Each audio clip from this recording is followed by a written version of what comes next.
guys, it's Sam, and today I'm going to talk about books that haunt me. This is a video topic that Maddie did over on TikTok, and I was like, man, that would really make a good full-size video.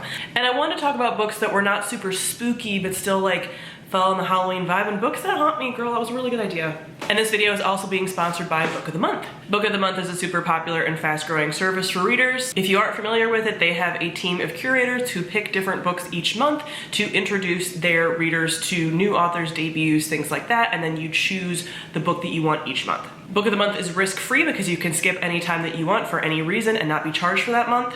And using the code TREAT for October, you can get your first hardcover selection for $9.99. They're also starting to ship in Canada this month. So this month they had a number of Halloween type picks, which I really appreciated. The first is The Kiss Curse by Erin Sterling. This is a companion to The X-Hex, which was pretty popular last year. It's pretty much a contemporary romance with fantasy witchy elements. I've seen a lot of these kinds of books come out recently and I really dig it. I haven't read a lot of romance this year, but this kind of thing has been something I've been craving for a while. My second selection this month was Thistlefoot by Jenna Rose Nethercott. This I've been hearing so many things about, and this really fits in with my topic for this video, as I think this is a book that, while not scary, will haunt me. You can just tell from this cover, there's Baba Yaga elements, and you guys know how I feel about her. So that's one of the things I like about Book of the Month. Sometimes they will have selections that I've heard about and I'm really excited about, and sometimes they'll have selections that pass underneath my radar. Check out more information about Book of the Month down below. So for books that have haunted me, this does not necessarily mean favorite books, although a lot of these books are favorites of mine. This does not necessarily mean scary books.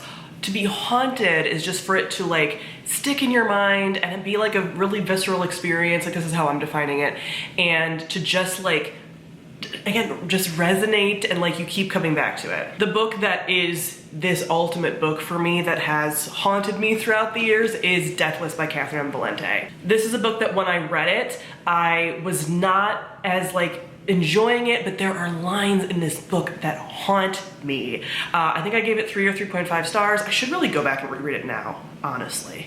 I just was flipping through it. I saw Baba Yaga talked about in this too.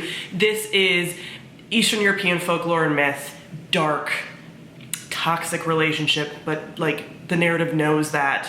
It's a lot, it's heavy, again, very dark, very twisty, and I love this now. Like in hindsight, again, if I reread it, would I like it anymore? Maybe, maybe not. But this was a very visceral experience and is a book that sticks out as a book that haunts me years later. Then we have The Strange and Beautiful Sorrows of Ava Lavender by Leslie Walton. This is a multiple generational story that's a kind of like contemporary fantasy that has some historical elements in it, where we follow 3 women in this family and like the ways that magic has sort of haunted them. So in turn, you are haunted.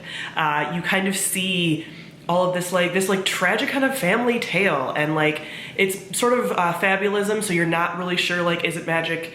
Is it metaphor? All of that. And I feel like fabulism and magical realism stories have that vibe of like being kind of haunting, because you're not quite sure. And this is just one of those stories that is like sad in a lot of ways, and just this like experience of like womanhood and magic and generational trauma, basically. And I really love it, but it is incredibly haunting. This is one that's probably gonna resonate with a lot of people that have read it. And the first book, The Poppy War by R.F. Quang. This is for some of the very visceral scenes in this. Granted, I have reread this recently because I finished the whole series this year, but there are things about this book throughout, but especially in the first book. I would say the first book has the most viscerally haunting scenes. Maybe you get used to it as time goes on. I just feel like it was so incredibly visceral, the few chapters that there are in here. What I'm basically talking about is this is a fantasy series that is not historical, but is inspired by a lot of the events of the Sino-Japanese War and some of the horrors that happened during it. And I actually did some research about that time period after I read this, and the things that happen in real life are worse. So there's horrible gore and torture and death of children and rape that's on page, and just horrible war crimes and atrocities and the things that happen to humans when people no longer view them as human. Like when I reread this, I skipped that chapter because I was like, I already know what happens, and I will literally have flashes sometimes of like the things that happen in this, my brain will remember. So again, People warn about this book all the time. If you have triggers that you're sensitive to and intrusive thoughts and stuff, not a series for you. Because those things don't bother me in like a triggering intrusive thought sense, but I will get even myself like flashes. This is one of the things that happen in here. Again, the things that happen in real life are worse. It is astounding. So yeah, this book definitely has haunting moments for me. This one is for a slightly different reason than the others, but Siege and Storm by Leigh Bardugo. I love this whole series, you guys know that. However, the third book is not my favorite of this trilogy. And this book haunts me because there are so many lines and so many things that are so good in this and had so much potential that I think the last book didn't live up to personally. There's also a ton to jump off of in like a fandom-y type way. This is sort of the crossroads, right? Where she didn't take it in this direction, but she could have taken it into a like villainy direction that I think if she would have written it now, because of like the trends in YA and fiction in general that are a little more grimdark, she might have gone more in that direction, this like exploration of villainy. I'm fine that she didn't now. I've come to terms with this series and the things that I think it could have done better, even though it's one of my favorites, as you guys know. This has so many lines that are so good and so, again, like haunting and have so much potential. The seeds that this book sowed and then didn't necessarily come to fruition in the way that I wanted are good. This is kind of the whole series. This series as a whole, the Broken Earth trilogy by N.K. Jemisin. You know a book series is going to be haunting when it starts out like, hey, it's the apocalypse. And here's the aftermath. I would say The Stone Sky has like the most haunting things because you've been with the characters for so long and you get to kind of like see some of these things. There are things that, I need to reread this series at some point. Probably not anytime soon, but like, I will at some point because there are things that my brain has definitely forgotten plot point wise, but the vibes of the haunting that it does in my brain of like the feelings, like my brain remembers the feelings I felt when reading this series, especially this finale. Even though it went, don't think about that. And like got rid of it. Not in the same way as like the Poppy War, like not that kind of stuff, although this book does have some triggers too. But there's the ways that this book is written and the series is written and themes it explores and the way that it rips your heart out.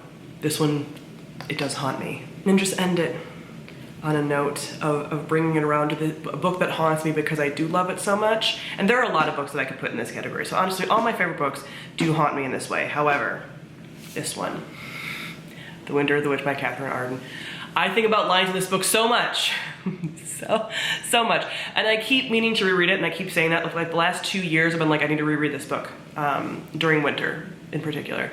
And I haven't because I don't know if my heart can handle it. I need to though, because I viscerally remember so much about this book and so many lines and so many things. And the way that this was so satisfying, like that almost haunts me. Like this book haunts me as like, will there ever be a more satisfying conclusion than this book? There's a lot of it. I mean, I just showed The Stone Sky, which is a very satisfying finale. This is the most satisfying finale I have ever read in my life and probably will ever read.